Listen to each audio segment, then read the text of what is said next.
정확하게 얘기하면 이건 아니죠.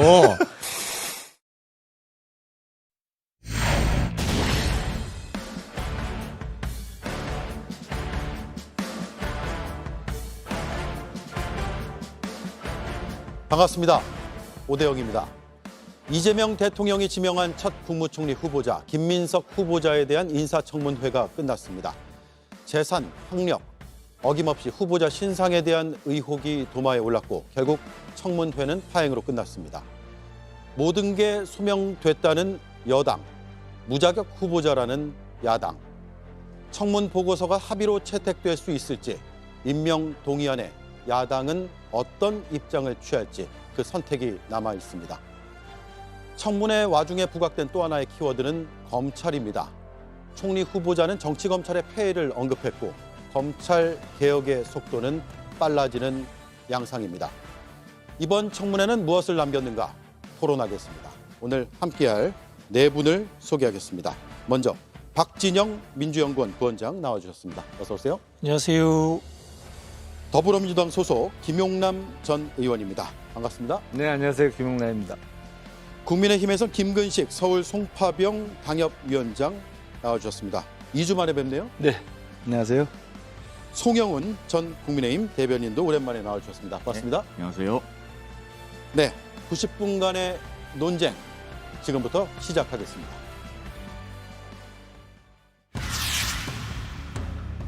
제출받지 못한 자료가 73.3%에 달합니다. 카운팅되는 4분의 1 자료도 사실이 아닌 자료가 오거나 불성실한 자료가 왔기 때문에 무자료 총리되면 안 되겠죠. 자료 요구에도 한계가 있고 선이 있습니다. 과거 한덕수 총리 후보자나 황교안 총리 후보자들께서 고도한 사생활 침해에 해당하는 경우 타인 자료 또는 자료가 존재하지 않는 경우에 그 동일한 규정과 원칙에 따라서 저희가 참을 만큼 참았습니다. 도대체 이게 뭡니까?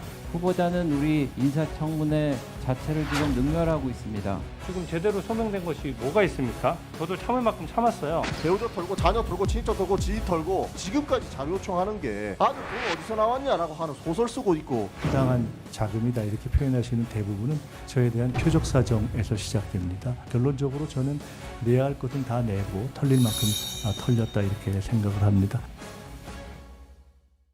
네, 일단 청문회는 이틀로 끝났습니다. 파행이라는 말을 피하기는 어려울 것 같습니다. 청문회를 어떻게 봤는지 네 분의 패널을 의견을 먼저 들어보면서 시작을 해야겠네요. 야당에게 먼저 드리겠습니다. 발언권을. 네, 이틀간의 총리 후보자 청문회가 사실은 파행 속에 끝났는데요. 대부분의 국민들 그리고 우리 야당 입장에서도 어찌됐든 당선된 이재명 대통령의 초대 총리이고 따라서 총리가 임명이 되어야 일단 내각을 구성할 수 있지 않겠습니까? 그런 면에서는 충분히 도울 수 있는 우리가 의지가 있다고 생각합니다. 그러나 지금 이틀 동안 진행된 김민석 후보자의 태도라든지 여러 가지 논란들을 보면 그전에 언론에서 계속 나왔습니다만 석연치 않은 의혹들이 제기되면 이 의혹에 대해서 성실하게 적극적으로 설명할 필요가 있는데 뭐 국민 여러분께서 다 지켜봤겠습니다만 전혀 그렇지 않았어요. 그리고 또 하나는 아까도 계속 그 자료화면에 나왔습니다만 요구한 자료에 대한 제출률이 너무 형편없습니다. 그리고 충분히 제출할 수 있는 자료임에도 불구하고 이러저러한 이유를 통해서 제출하지 않았다는 것은 온갖 의혹에 대해서 그냥 본인의 말로 뭉개고 가는 거라는 오만한 태도를 느낄 수밖에 없었고요. 두 번째로는 이제 이런 생각을 합니다. 이건 좀 과한 이야기일 수 있을지 모르겠습니다만 어찌됐든 지금 이재명 대통령이 온갖 사법 리스크를 안고 특히 대선 직전에 대법원의 유죄 취지의 파기환송까지 겪으면서 재판이 무기연기되면서 어찌됐든 우여곡절 끝에 당선이 된 대통령이잖아요. 그런 대통령이 총리를 뽑아서 그런지 모르겠습니다만 온갖 의혹과 온갖 혐의가 있는데도 불구하고 계속 총리를 강행을 한다고 한다면 국민들이 봤을 때 사법 리스크의 대통령이 되니까 국민의 법감정이나 국민의 도덕성에 따라서는 너무 형편없이 이 부분을 좀 경시하는 게 아닌가라고 하는 저는 의혹을 충분히 제기할 수 있다. 저는 그래서 물론 초대 총리를 빨리 임명을 해서 정상적으로 국정에 임할 수 있게 해야 되는 건 맞지만 어느 정도의 선이 있다고 생각합니다. 그런 면에서 보면 도덕적인 기준이나 국민 법감정으로 봤을 때는 김민석 후보자가 너무나 설명과 자료가 불충분했고 오만한 태도를 보였다고 생각합니다. 예. 우리 정치는 과연 발전할 수 있는가라는 근본적인 의문부터 던져보고요. 두 번째로 국민의힘은 윤석열 검찰 독재로부터 벗어날 수 있는가라는 질문도 또 던져봅니다. 방금 사법 리스크라고 이야기하면서 또 대통령을 언급했습니다. 저희는 이게 윤석열의 검찰 독재 리스크라고 생각합니다. 자, 그런 상황에서 총리 인준 청문회에 꼭 최전방 공격수로 검사 출신의 윤석열 측근 출신의 주진호 의원이 나섰을 필요가 있었던가? 그리고 주진호 의원은 김민석 후보자를 범죄인 취급하면서 취조하듯이 그런 방향으로 끌고 갈 필요가 있었던가? 예. 그리고 국민의힘이 서울시 전역에 플랜카드를 겁니다.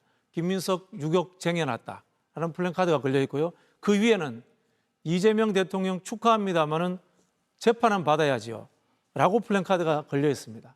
이건요, 윤석열 검찰 독재의 흐름 속에서 김민석 낙마시키고 초창기부터 이재명 정부를 거부하겠다라는 정쟁의 의도가 그대로 실려 있는 겁니다. 그러다 보니까 청문회장이 검찰 취조장처럼 된 거 아닙니까? 사실 자료의 부족의 문제라든가 증인의 문제, 참고인의 문제, 야당이 사과 요구할 수 있습니다. 그리고 김민석 후보자가 그거 사과할 수도 있다고 봅니다. 그런 상황이 안 되게 만든 것은 무엇인가? 결국은 윤석열 검찰 독재로 벗어나지 못하고 있는 국민의힘 탓이다. 이 말씀 드리고 싶습니다. 예. 이번 국무총리 인사청문회는 헌정사상 25년 만에 20번째 총리 후보자 인사청문회입니다. 그동안 19번의 인사청문회가 있었는데 이번처럼 여당이 야당의 청문위원을 역으로 신상을 털면서 공격하는 일이 여태까지 없었습니다. 있었다면 한번 사례를 제시해 주시면 감사하겠고요. 그리고 19번의 인사청문회에서 그동안에 168명의 증인과 119명의 참고인을 채택했습니다. 합계 287명, 인사청문회 한 번당 평균 15.1명의 증인 참고인을 채택해 왔어요. 이번처럼 증인 참고인 한 명도 부르지 못해서 공직 후보자의 일방적인 주장을 교차 검증해 볼 기회가 없었던 청문회는 처음입니다. 제가 왜 이런 말씀을 드리냐면요. 설령 공직 후보자가 부적합해도 제도가 온전하면 그 제도가 복원력을 발휘합니다. 그렇게 해서 앞으로는 더 훌륭한 적격한 공직 후보자를 추천하고 검증하고 임명할 수 있어요. 그런데 제도가 무너져버리면 복원력이 없어집니다.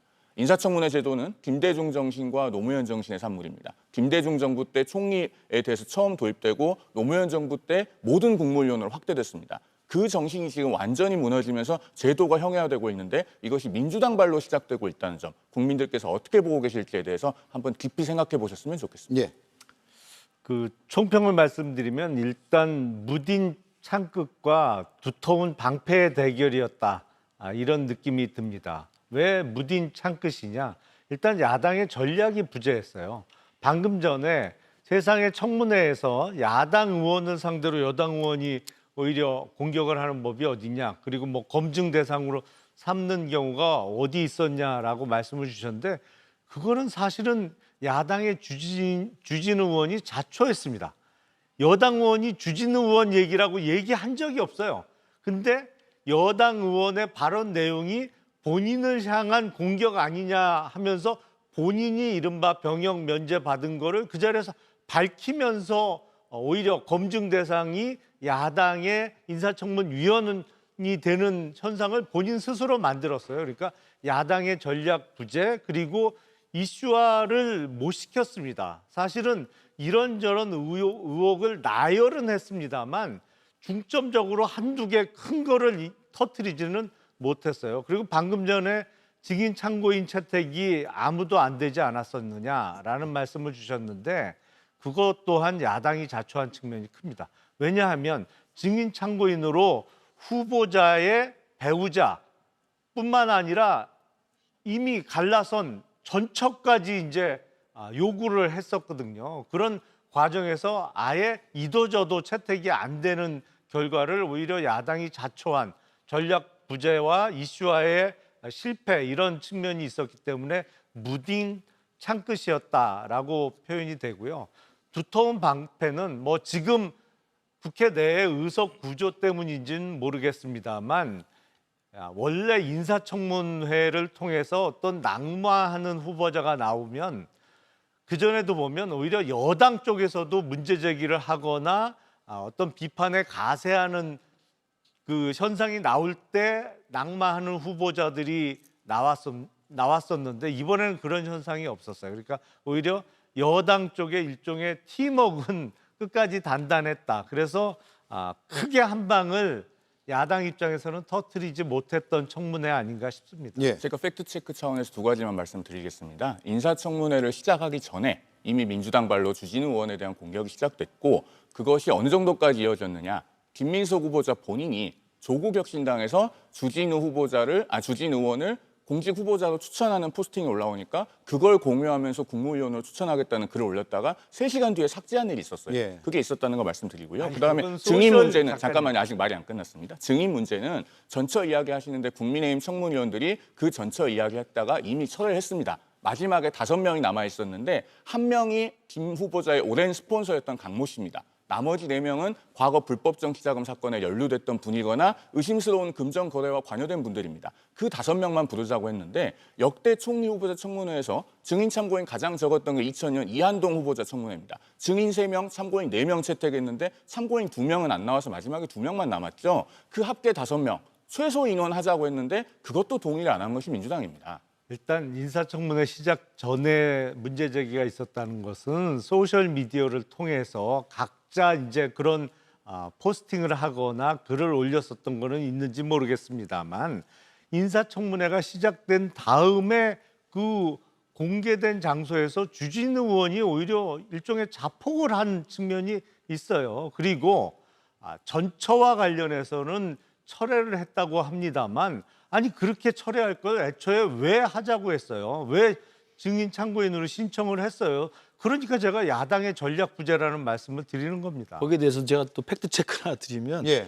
주진우 의원이 병역 면제와 관한 걸 이제 인사청문회 첫날 박선원 의원이었죠. 민주당의 박선원 의원이 마치 김민석 후보자의 병역 면제는 민주화 운동이었기 때문에 우아하고 숭고한 것이고 그러면서 그걸 비꼬는 투로 윤석열의 부동시 이건 다 국민들이 알고 있잖아요. 윤석열이 부동시로 군 면제 받은 거. 윤석열의 부동시와 어떤 분은 급성 간염으로 면제됐다고 하면서 사실은 박선원 의원은 주진우 의원을 다 알면서 까면서 했던 거예요. 그러니까 그건 당연히 누가 봐도 개인의 사생활에 대한 프라이버시 침해입니다.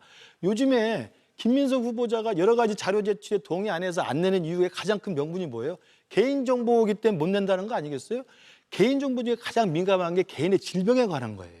그런데 그 인사청문회 국민이 보고 있는 생중계 현장에서 박선원이라는 사람은 윤석열이 부동시까지는 제가 이해해요. 국민들이 다 아는 거니까. 널리 알려진 사실이니까. 근데 거기에서 저도 몰랐던 그러나 일부 의원들은 다 알았겠죠. 주진우 의원을 지칭은 않았지만 쳐다보면서 어떤 의원은 급성 간염으로 면제를 받았다는 이야기를 하면서 김민석이 숭고하다는 이야기를 하는 겁니다. 당연히 그건 프라이버시 개인 질병에 관한 걸 침해한 거예요. 저는 예. 그래서 주진우 의원이 발끈해서 문제 제기를 했고 그때 박선원 의원이 그걸 인정했잖아요. 그렇지만 나는 동의하지 않는다라고 이야기했어요. 그러니까 그건 제가 볼 때 무리의 전략 부재가 아니라 민주당 박선원 의원의 저는 무례한 저는 비열한 짓이라고 생각을 합니다. 아니 예. 거기서 주진우 의원이라는 얘기는 전혀 나오질 그거 않았어요. 다 알고 그러니까 있는 거예요. 아니 그거 박선원 어떻게 의원은 주진우를 자폭했다고 합니까? 박선원 의원은 알았다 손 치더라도 그리고 주진우 의원은 본인 얘기를 하는지는 본인이니까 알았겠죠. 하지만 거기서 그냥 넘어갔으면 아무도 눈치 못 채고 그냥 넘어가는 얘기였는데 그걸 바로 본인이 발끈해서 내 얘기하는 거 아니냐고 하면서 이야기를 이어가면서 다른 국민들도 다 알게 된 거죠.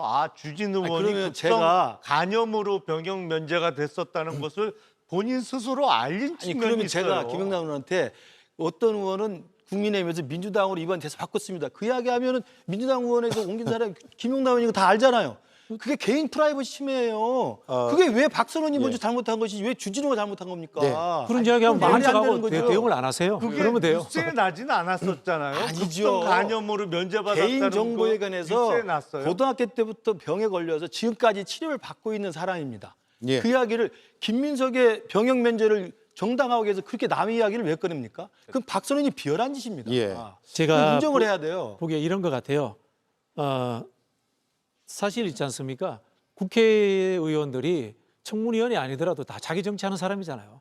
뭐 저는 국회의원을 못 해봤습니다만 우리 김용남 의원 해보셨으니까 잘 알겠습니다만은 청문위원이 못 되더라도 SNS 글 좀 올려가지고 우리 지지층들한테 좀 환호도 받고 싶고 언론에 나오고 싶고 하는 그런 욕망이 있습니다. 그런 부분들과 청문회장의 청문위원으로서 참여해서 하는 것은 공식과 사적인 영역, 물론 뭐 국회의원이 사적인 영역은 아닙니다만 차이가 존재하는 겁니다. 그런 부분에서 공식적으로 민주당에서 우리 갑자기 이름 생각이 안 나네요. 주진우 의원을 공격하고 들어간 적은 없다라고 말씀을 드리는 게 박선원 의원이요? 예, 맞고요. 박선원 의원이 하신 행동에 대해서는 특정하지 않았습니다. 예. 그 사실 표현이 그렇습니다만 모른 척하고 넘어가면 됩니다. 그게 이제 정치적인 하나의 경륜의 문제가 아닌가라는 생각도 들고요. 또 한편으로 국회의원들의 병역 문제는 출마하신 분들 다 알려져 있는 겁니다. 모든 국민이 다 아는 겁니다. 그걸 가지고 특별하게 약점을 잡고 공격했다라고 해서 거기에 대해서 발끈해하면서 시작하는 것은 저는 제가 봤을 때는 좀 경험의 부족이 아니었나 이런 생각이 들고요. 그러다 보니까 제가 이 전략적인 문제에서도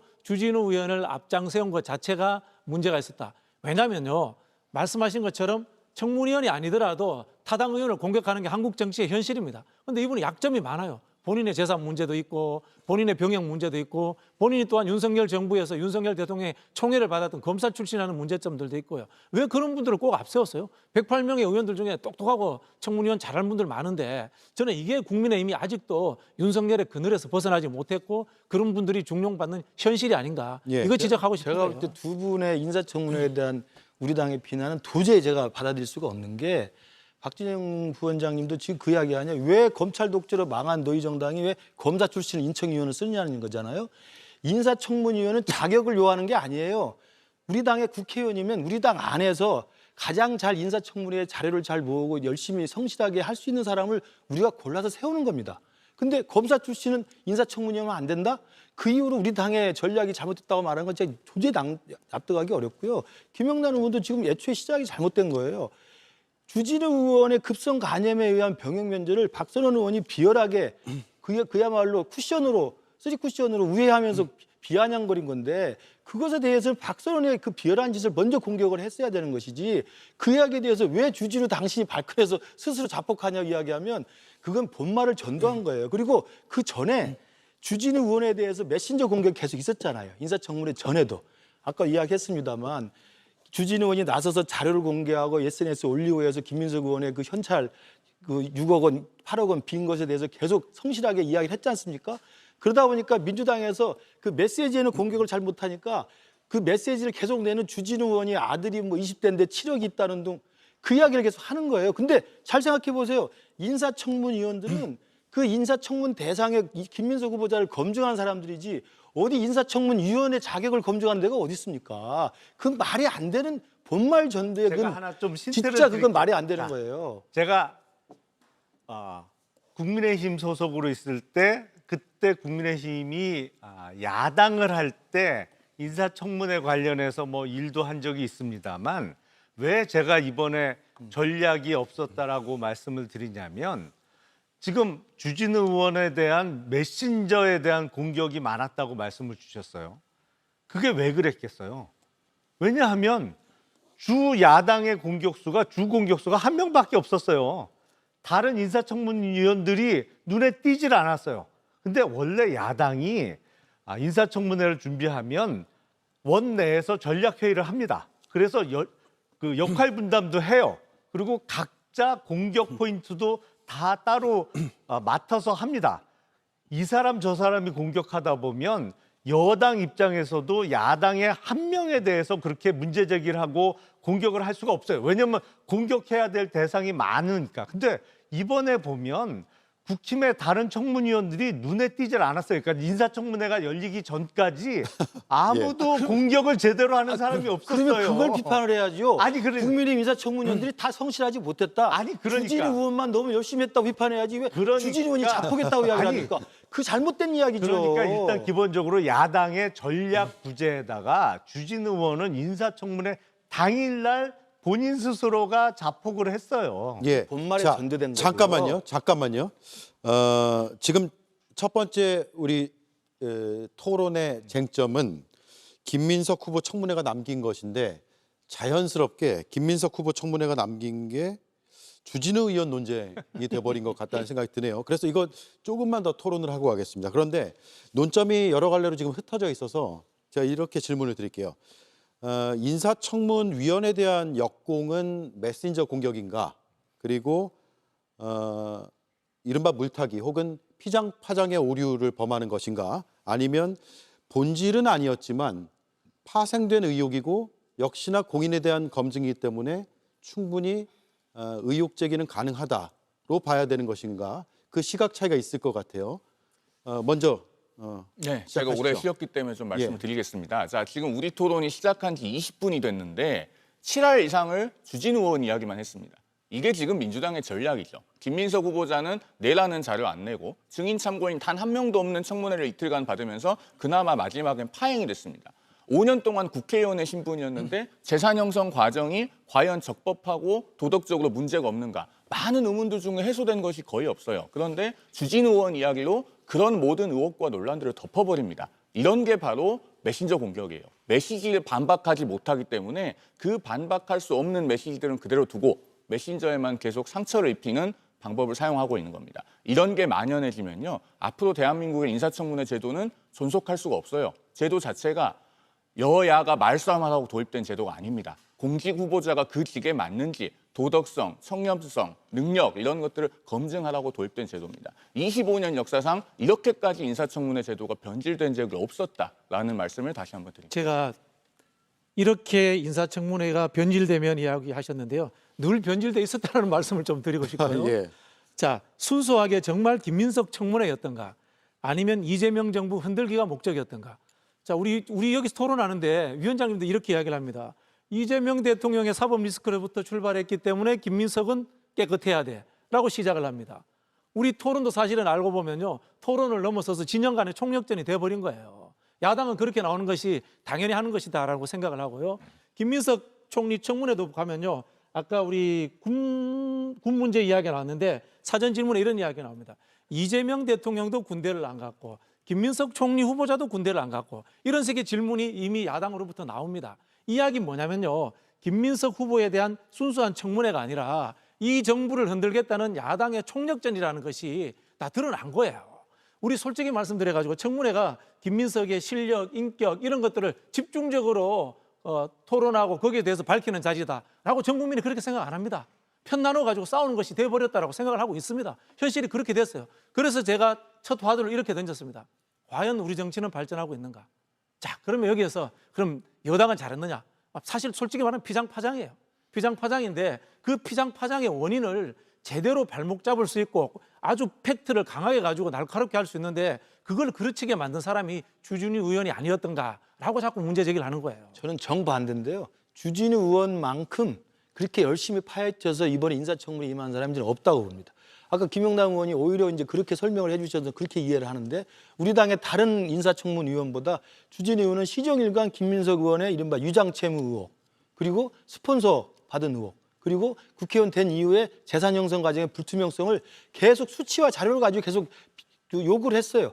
그 요구를 계속 했기 때문에 그나마 김민석 의원이 SNS에서 조금이라도 변명을 했고 나와서 그분의 설명을 하려고 했고 물론 말로만 다 뭉개고 갔습니다만 계속 설명을 해야만 했던 거예요. 그러니까 두 분 다 인사청문회가 뭐 물에 물 탄 것이고 진영 간의 대결이니까 똑같은 놈들이라고 하는 것이 지금 인사청문 검증을 받아야 되는 민주당 입장에서는 전형적인 물타기 전략이라는 거예요. 그래 야당 너희들이 해봐야 우리도 마찬가지고 그냥 진영끼리 모여서 이틀 그냥 싸우고 마는 거 아니야? 이렇게 넘어가겠다는 심산이거든요. 그렇게 한다는 비판을 내가 받음에도 불구하고 우리 당에서는 주진우 의원만큼은 아니 김민석 후보에 대해서 적어도 3가지 의혹에 대해서 답을 해야 되는 거 아니겠어요? 그 강모 씨에 대해서 스폰서 받은 의혹에 대해서 뭐 엊그저께는 배추에 투자해서 한 달에 450만 원 받았다는데 저는 그 간단하게 자료를 낼 수 있다고 생각해 끝까지 안 냅니다. 그다음에 유장채무 의혹은 제일 먼저 나왔던 의혹 아니겠습니까? 1억 4천만 원인가를 또 같은 날에 똑같은 포맷으로 쓴 차용증 써가지고 마치 그 돈으로 넘어갈 수 있는 것처럼 했는데 아무 설명이 없어요. 그리고 그 사람 증인을 불러도 증인을 안 불러요. 그다음 3번째가 국회의원 된 다음에 자기가 썼다고 생각하는 최소한의 지출에 비해서 투명하게 수입한 것들이 차이가 한 8억이 나기 때문에 설명을 해봐라 라고 했더니 뭐 조의금 축의금하고 출판기념회에서 6억 벌었다.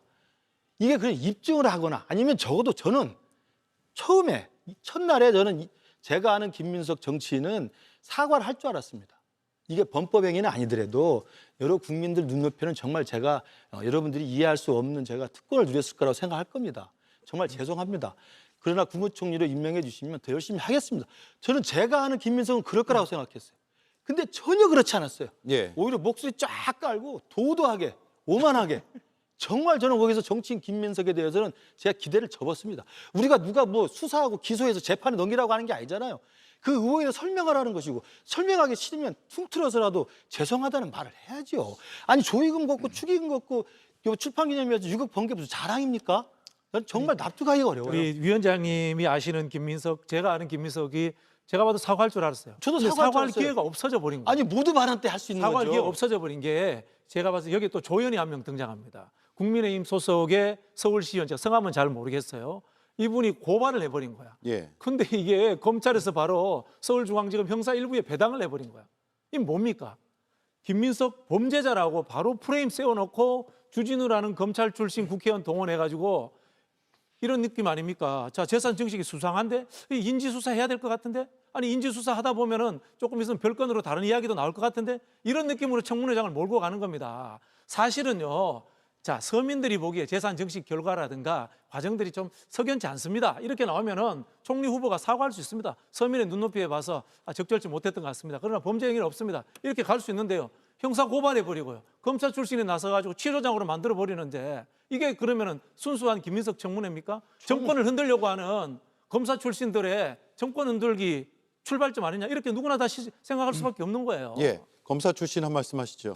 일단 그 어떤 수사를 하거나 단죄를 할 때는 깨끗한 손 이론이라는 게 있어요. 그러니까 남의 잘못을 지적하고 단죄를 하려는 사람은 그 사람 손도 깨끗해야 된다는 얘기죠. 근데 말씀하신 대로 국민의힘 소속의 다른 청문위원들이 별다른 활약을 못한 거는 틀림없어요. 그리고 주진우 의원만 계속 문제 제기를 하다 보니까 뭐 이른바 주요 메신저로서 여당 쪽에 공격이 집중됐습니다만, 근데 하필 그 청문회에서 후보자에 대한 공격에 앞장섰던 주진우 의원이 맨 처음에 뭐 재산 형성 의혹, 이런저런 의혹을 제기를 했는데, 뭐 연령으로 따지면 거의 20살 가까이 차이 나는 주진우 의원이 재산이 한 70억이 넘어요. 근데 반면 김민석 후보자는 나이가 훨씬 많음에도 불구하고 재산이 한 2억 정도 신고했던 거로 제가 기억을 합니다. 근데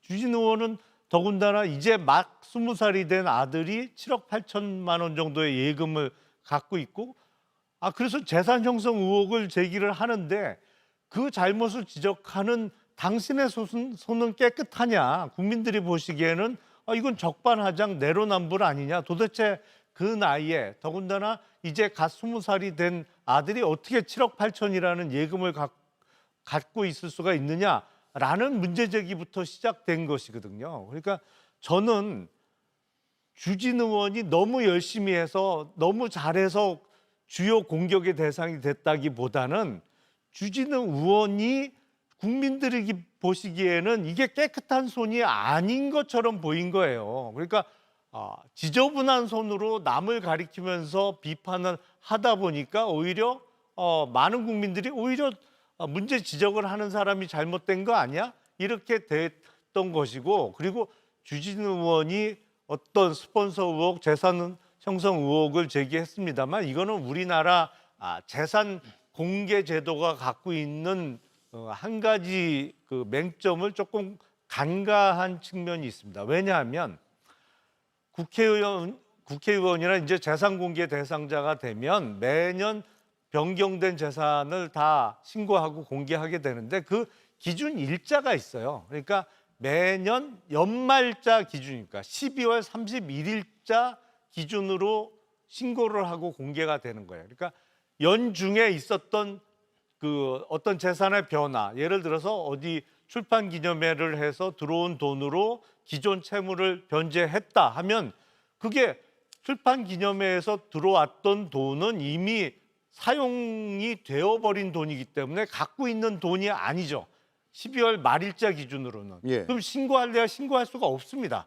그런 제도를 다 알면서도 일부러 마치 집 안에 6억 원을 쌓아놓고 있었던 것처럼 좀 스토리를 만들어낸 측면도 분명히 있어 보입니다. 예. 제가 좀 반론을 드릴게요. 남의 결혼 날짜까지 제가 말씀드리고 싶지는 않았는데요. 12월 31일 그 기준일 말씀하시니까 제가 말씀을 드려야겠습니다. 김민석 후보자의 재혼 날짜가 2019년 12월 12일입니다. 5억을 벌어서 13억을 썼다는 의혹이 제기되니까 김민석 후보자가 맨 처음에는 강연 등 기타 소득이 있다고 했어요. 기타 소득은 다 원천징수 신고가 됩니다. 그 금액이 합계 1,000만 원이 안 되니까 그 다음에는 새로운 말이 등장합니다. 경사, 조사, 출판기념회 등이 있었다. 그런데 결혼 날짜는 2019년 12월 12일이에요. 거액의 축의금이 들어왔는데 그걸 현금으로 가지고 있다가 12월 31일까지 20일도 채 안 되는 기간 동안에 다 쓰진 않았을 거 아닙니까? 그러니까 그러면 선거 나올 때 재산 신고를 정직하게 했느냐라는 문제가 불거져요. 그러니까 또 말이 바뀌어요. 축의금 들어온 거는 장모님 다 드리고 배우자가 장모님으로부터 수시로 돈을 받았었는데 그 돈이 한 2억 원 되고 증여세를 냈다. 그럼 증여세 낸 영수증을 제출하라고 하니까 아직까지도 그 내역이 나오지 않았습니다. 김민석 후보자에게 유리한 자료인데 그런 것도 내지 않아요. 그러면 도대체 뭐가 소명됐습니까? 그다음에 앞서 박진영 부원장께서 사건 배당 말씀하셔서 제가 한 말씀 드리면은 우리가 축구에서 페널티 박스 안에서 발목이 안 걸렸는데도 넘어지는 걸 시뮬레이션 액션 또는 헐리우드 액션이라고 하죠. 이런 게 전형적인 시뮬레이션 액션입니다. 사건 배당은요, 고발장이 들어갔는데 내용이 아예 말이 안 돼서 각하될 것이 아니면은 사건을 배당하도록 되어 있습니다. 김용남 의원님 검사 출신이라서 잘 아실 겁니다. 그것도 정치인들 공안 수사하는 공공수사부에 배당한 것도 아니고 그냥 기계적으로 형사 일부에 배당했어요. 이게 무슨 대단한 일이라고 마치 정치 검찰이 탄압하는 것처럼 왜곡을 합니까? 그런 게 헐리우드 액션입니다. 그 하루 만에 배당하는 건 이례적인가요? 통상적인가요? 바로 그 다음날 배당하는 건 조금 이례적이긴 하죠. 그러니까 배당을 뭐 시간별로 실시간으로 하지는 않거든요. 며칠마다 한 번씩 보통 하거든요. 예. 그렇기 때문에 뭐 바로 그 다음날 배당이 이루어졌다고 하면 우연찮게 쌓아놨다가 그 다음날 배당하기로 한 날인데 그 전날 접수가 됐다고 하는 우연일 수도 있을 거고 아니면 의도적으로 신속히 배당을 했다고 볼 수도 있고 뭐 둘 중에 하나겠죠. 예. 그 중앙지검에 고발이 들어가면 중앙지검 차원에서 일단 각하 여부를 한번 판단하고 배당을 하나요? 아니면 일단 수사부서 그러니까 형사 일부에 바로 배당해서 부서에서 판단하게 만드나요? 각하를 하려고 해도 일단 주인 검사가 정해져야 그 검사가 뭐 각하를 하든지 말든지 하기 때문에 보통은 그런 고발장이 접수가 되면 일단 이거를 1차장 산하에 배당을 할지 아니면 3차장이나 4차장 산하에 배당할지부터 결정을 합니다. 그래서 보통은 이게 주요 사건이거나 특별 수사가 필요하다 그러면 역순으로 올라오는 경우가 많죠. 그래서 마지막에 이제 1차장 산하에서 처리할 사건 같으면 1차장 산하에 배당이 되고 그 1차장이 모았다가 이제 형사부나 이런 데 배당을 하기 때문에 그 절차가 며칠은 걸립니다. 그래서 이게 하루 만에 배당된 것이 뭔가 이제 검찰이 빨리 움직이는 것처럼 바깥에선 비춰질 수 있고 고발이 들어오면 배당하는 건 당연히 이제 수순이라는 입장과 굉장히 빠른 신속한 그 배당이 이루어졌다라는 것에 좀 뭔가 서로가 보는 그 시선의 차이가 생기는 것 같아요. 근데 하루 만이라는 건 이례적이라는 말씀이죠. 이제는 우리 언론에서도 많이들 아실 텐데 중앙지검 4차장이 특수수사 담당 관할하지 않습니까? 그 지휘를 하는데 형사 일부는 4차장 산하가 아니잖아요. 더 잘 아실 거예요. 그리고 이제 전국의 변호사가 3만 명입니다. 다 검찰 배치표 가지고 있는데요. 중앙지검 형사 일부는 주로 많이 하는 게 명예훼손 이런 거예요. 그러니까 특별한 의도를 가지고 배당을 한 게 아니다라는 말씀을 드리고요. 그다음에 김 후보자 재산에 관해서 자꾸 2억밖에 없다고 청렴하다고 하시는 분들이 있는데 불법 정치자금 받아서 계속 유죄 판결 받고 추징금 내고 증여세 내고 하지 않았으면 지금 재산이 10몇억 되겠죠. 최소한. 그리고 김민석 후보자가 그렇게 고수익을 올렸다고 하는 그 배추 투자 계속했으면 지금 재산이 굉장히 많을 겁니다. 미국 유학 시절에 한 달에 450만 원씩 받았다고 하는데 그걸 전 배우자가 2억 원 투자했다고 지금 주장하고 있잖아요. 그런데 450만 원씩 1년 12달이면요. 5,400만 원입니다. 연 27%입니다. 원금도 돌려받았다고 합니다. 아니 그런 고수익 투자가 있으면요. 김민석 후보자는 돈을 빌려서라도 계속 투자해야죠. 그러면 아마 그렇게 재산이 적지 않았을걸요. 반복하지 않았다는 것 자체가 강신성 씨와의 대단히 특별한 거래다라는 걸 보여주는 겁니다. 짧게 덧붙이면 강신성 씨는 그런 배추 투자로 고수익을 올리는 걸 반복해서 할 수 있으면은 왜 본인은 건설 폐기물 업을 주 업으로 합니까? 배추 투자 계속하겠죠. 그러니까 지금 세간에서는 김민석 후보자 보고 배추조사 아니냐 이런 얘기까지 하는 겁니다. 우리 공무원들 유능하면 해외 유학을 보내줍니다. 정부에서. 유학 가서 이렇게 한 달에 몇백만 원씩 누군가로부터 생활비를 받았었다. 감사받지 않겠습니까? 감사 결과에서 불법적인 것이 드러나면 징계받지 않겠습니까? 그런데 왜 국무총리 후보자는 정치인 출신이라고 그냥 넘어가야 되겠습니까? 그런 공무원들이 나는 무밭에 투자했습니다. 그렇게 말하면서 전국에 무도사가 넘쳐나면 어떻게 되겠습니까? 일단 조금 그 수정을 할 필요가 있는 게 서울중앙지검 형사 1부는 이른바 전국에 있는 형사부 중에 가장 수석부라고 보통 인정을 합니다. 그래서 명예훼손 사건 주로 배당하는 부서가 아니고 특별 수사를 요하지는 않더라도 일반 형사부에서 처리할 사건 중에 가장 중요도가 높은 사건을 주로 형사 1부에 배당을 합니다. 하지만 거기에 온갖 사건들이 한꺼번에 많이 들어가서 사건이 많이 몰려 있다는 것도 잘 아실 겁니다. 그렇지 않습니까? 아니, 그건 뭐 형사부의 사건만 제가 하는 봤을 거는 때 이렇게 보통이죠. 정리하는 게 맞을 것 같아요. 우리가 이제 검찰 문제를 이야기할 때 기소를 할 수 있는 권한과 안 해도 되는 권한을 남용한다는 이야기를 하지 않습니까? 똑같은 이야기인 것 같아요. 형사 1부에 천천히 배당할 수도 있고 늦게 배당할 수 있는데 왜 빨리 했느냐? 형사 1부에 배당하지 않고 다른 데 배당할 수도 있는데 왜 형사 1부에 배당했느냐? 여기에 대해서 양쪽에서 똑같이 의혹의 눈초리로 볼 수 있다라는 말씀을 드리고 싶고요. 재산 증식의 문제와 그다음에 강신성 씨와의 관계 문제는 저는 이렇게 접근했으면 좋겠어요. 사적인 동거래이고 그 당시에 김민석이라는 사람이 사인이 아니었습니까? 그리고 제가 아는 바로는 김민석이라는 사람이 18년 동안 야인으로 지내면서 권력으로부터 거리가 멀었던 사람이에요. 그분과의 사적 금전적 거래 그리고 거기에서 이익이 났던 부분들이 어떤 권력적인 것들이 개입이 되었는가? 그리고 대가성이 개입이 되었는가? 범죄의 혐의들과 연결이 되었는가? 이런 것들이 저는 정확하게 봐야 되는 것들이지 사인 간의 동거래에 있어서의 투자의 방식과 형식의 이런 부분들까지도 우리가 공직자가 아닌 상황에서 하나하나 다 찾아보자고 하는 것은 과잉된 개입이다 이런 생각이 듭니다. 제가 그 말씀과 관련해서 말씀드릴게요. 예, 먼저 하시죠. 그 말씀이 동의해요. 그러니까 그 강신성 씨한테 유학자금 한 달에 450만 받았을 때는 김민석 후보자가 사실은 정치에서 멀어져 있던 시기입니다. 저도 그걸 잘 압니다. 그러나 어찌됐든 스폰서라고 의혹이 쌓여있는 그 기업가로부터 매달 450만 받았다는 것이 입증이 드러나니까 그걸 설명해달라고 하니까 그냥 뭐 정치적으로 뜻을 같이 하고 저에 대한 믿음이 있어서 그냥 대가 없이 돈을 줬습니다. 그러나 여러분들이 봤을 때는 제가 정말 노력하지 않고 받은 돈이라 죄송합니다 하면 되는 거예요. 근데 들어보세요. 거짓말을 하잖아요. 거짓말을 하다 보니까 450만 원을 어떻게 줬습니까 하니까 이걸 거짓말 하다 보니까 구실이 나오는 게 배추 장사예요. 생각해 보세요. 배추 장사가 매달 2억, 전세금 2억 배수 줬다는 거 아닙니까? 전세금 2억 배수 줬는데 매달 450만 원씩 다달이 수익금 받은 데다가 원금까지 받았으면 그게 투자입니까?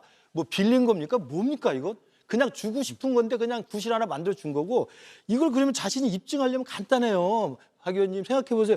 그 전세금이란 건 그 집주인한테 전세 들어갔었다니까 집주인 통장에서 전세금을 빼서 받은 계좌가 있을 거 아니에요. 그걸 돈 뭉치로 받았지 안 했을 거 아닙니까? 그러면 집주인한테 전세금을 뺐을 때 전세금을 돌려받은 계좌를 보여주면 돼요. 그렇잖아요.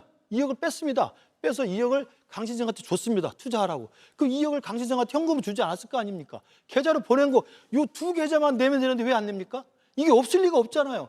아니 세상에 어떤 전세를 2억 사는 사람이 2억을 현찰로 집주인한테 갖다 주고 전세 삽니까? 그렇지 않잖아요. 근데 안 하잖아요. 그러니까 제가 볼 때는 거짓말을 하게 되는 거예요. 그러니까 저도 아는 김민석이라면 그때 그 어려우실 시절에 어렵지만 정치는 해야 되겠고 정치에 광야에 사는데 어찌됐든 나를 믿고 따르는 기업가가 나한테 좀 스폰서를 해줬다. 근데 여러분 눈높이에서는 죄송합니다. 이 말이 어렵습니까? 왜 거짓말합니까? 정치자금법 위반으로 유죄됐어요. 정치자금법 위반으로 지금 기소가 다 공소시효가 끝났어요. 아니, 과거에 그런 일이 있었어요. 이명박 정부 때 대가성이 없는 순수한 후원이라고 이야기를 했다가 그걸 유죄를 받은 거예요. 그때는 정치인이 유력한 정치인이었어요. 유력한 정치인 아니었어요. 그리고 그것 때문에 받아가지고 추징금 7억을 내게 된 거 아니에요. 이명박 정부 시절인데. 그러니까 사실상 자기가 스폰을 받았다는 것을 인정하고 그리고 공소시효는 정치자금법 5년밖에 안 되는 거예요. 5년이 훨씬 지난 이야기잖아요.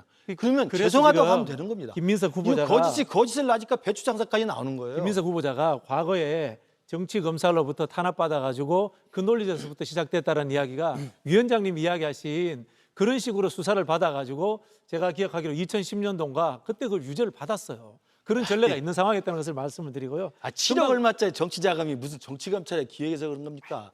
그 당시에 어쨌든 간에 야당 원외위원장이었지 그 않습니까? 말은 그 앞에 SK 2억 받은 걸 이야기하는 거예요. 서울시장 후보로 출마했을 때. 그 뒤에 부분에 금방 말씀하신 부분들에 대해서 그걸 꼭 제출해야 되는 상황인가요? 아니 라는 자기가 말씀을 제가 좀 드리고 거짓말을 싶어요. 하는데 믿어지지 않으면 거짓말이 아니라면 그 두 가지 계좌만 보여주면 되는 겁니다. 불가능한 계좌가 아니잖아요. 예. 자, 제가 한 말씀만 드릴게요. 자꾸 가지로 빠지는 것 같아서 다시 줄기로 돌아와서 말씀드리면요. 우리가 김민석 후보자와 강신성 씨의 관계에 이렇게 집중하는 이유가 있습니다. 정치인이 특별한 신세를 지면요. 높은 확률로 특별한 혜택을 주게 돼 있어요. 우리는 최순실 씨 사건을 통해서 온 국민이 그걸 다 경험해봤습니다. 그런 걸 반복하면 안 되지 않겠습니까? 그런데 김민석 후보자와 강신성 씨의 관계는 너무너무 오래됐어요. 그리고 그 사이에 중간에 끊어지지가 않습니다. 김민석 후보자는 강신성 씨 소유 오피스텔에 본인 주소지를 두기도 하고 그 SK 2억 원 사건 불법 정치자금 유죄 확정 판결 받으니까 강신성 씨가 그 추징금을 대신 내줘요. 그렇게 해가지고 불법 정치자금 2차 유죄 판결이 또 나온 겁니다. 그리고 그것도 모자라서 유학 갈 때 매달 450만 원씩 돈 대주고 최근에는 2018년에 잘 나가는 집권 여당의 민주연구원 원장으로 있던 시절에 강신성 씨와 강신성 씨의 채권자와 또 강신성 씨 회사의 감사 이런 사람들이 다 돈을 빌려줍니다. 이렇게 계속 특별한 관계가 지속되기 때문에 그러면은 국무총리가 됐을 때 정말 우리가 잘 모르는 어떤 사람, 강신성 씨라든가 혹은 다른 사람이라든가 그런 분들이 특혜를 받고 권한을 행사하지 않겠는가 이런 부분은 공직 후보자를 검증하는 데 있어서 아주 중요한 부분이기 때문에 우리가 살펴보는 겁니다. 탈탈 한번 털어보자는 식으로 보고 있는 게 아니에요. 그래서 이제는 그 대가성 못 주겠네요. 전 국민들에게 다 알려졌으니까 깔끔하게 해결됐네요. 쉽게 이야기하면 이런 식이 되는데 대가없이 받았더라도 이게 위원장님 잘못을 잘 아시지만은 인정해야죠. 그분하고 우리 김민석 그 총리 후보자 이야기는 정치권에 아는 사람이 다 아는 이야기 아니에요, 솔직히. 그러니까 솔직히 이야기하고 잘못을 예, 구해야죠. 그런 상황인데 여기에 왜 무슨 잘못했다고 대가성이 이야기를 있다, 못합니까? 대가성이 있다라든가 어떤 이익 사과만 관계를 그렇게 가지고 어려워요? 만들어졌다 이렇게 아무도 생각하지 않아요, 사실. 그러니까 지금 김민석 후보자의 그 오만한 태도가 이재명 정부의 지금 오만함으로 연결될까 봐 제가 이야기하는 거예요. 예. 그 사과 한마디가 그 어렵습니까? 태도가 문제다라는 말씀을 하시는 거고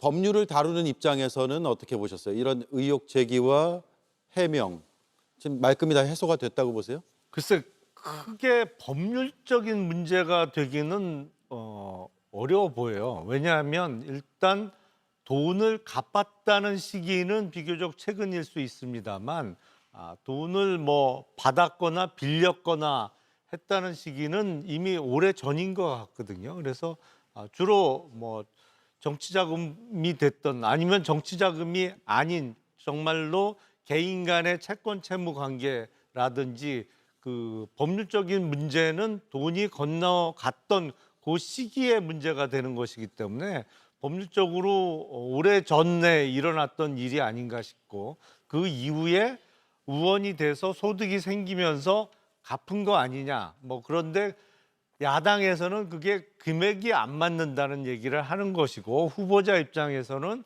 아니 거기 공식적으로 들어오는 세비 이외에 다른 현금 소득이 있었다는 얘기인데 제가 보기엔 크게 그 이슈화 시키는 데는 조금 실패한 것이 아닌가라는 생각이 듭니다. 예. 자, 지금 우리 변호사님이 이야기하셨던 정치인의 특수관계에 있는 사람들이 나중에 비리가 될 가능성이 높다라는 걸 한편 생각해 보면은 검사들의 논리인 것 같아요.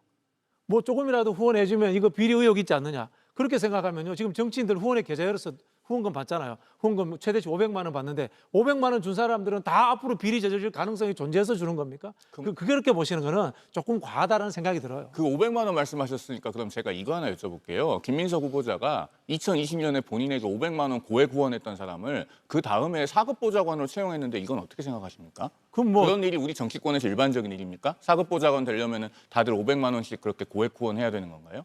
그 후원의 문제와 보좌관의 고용의 문제에 대해서 법률적인 의혹이 있는지에 대한 증명을 해야죠. 그런 부분들은. 그러니까 이 사적인 거래라는 것과 그다음에 공적인 영역에서의 관계라는 것들이 법률적으로 문제가 된다는 것을 증거를 가지고 이야기해야죠. 의심이 가니까 다 수사해보겠다. 의심이 가니까 범죄 의혹이 있다라고 보는 것 자체가 제가 앞서 말씀드린 것처럼 이번 청문회장을 검찰 취조장처럼 만드는 원인이 아닌가라고 말씀을 드리는 거예요. 그러니까 우리 당에서는 인사청문위원들이 뭐 고소하고 뭐 기소하고 처벌해야겠다는 이야기를 한 게 아니에요. 그 서울시 의원 그 사람은 본래 아무 때나 그런 이슈가 나오면 자기 스스로 가서 고발장 내는 사람입니다. 그건 우리 당하고 당하고 좀 자제를 우리 시키고 당하고 그랬어요. 제가 자제시킬게요. 우리 당하고는 아무 상관없는 거고요. 그러니까 지금 이번에 김민수 후보자 인사청문회가 무슨 검찰의 기소 독재로 간다는 건 전혀 상관이 없는 거고 그냥 해명하라는 거예요. 이상하다. 설명을 해달라. 그리고 설명을 했으면 그 자료를 좀 달라.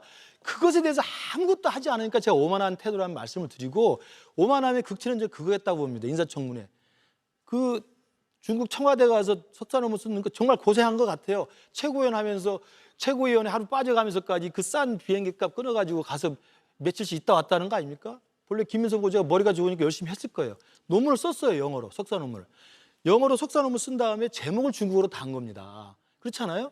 그러면 중국어로 달다 보면 탈북자라는 표현보다는 중국에서 쓰는 중국식 탈북자에 대한 표현을 쓰게 돼 있는 겁니다.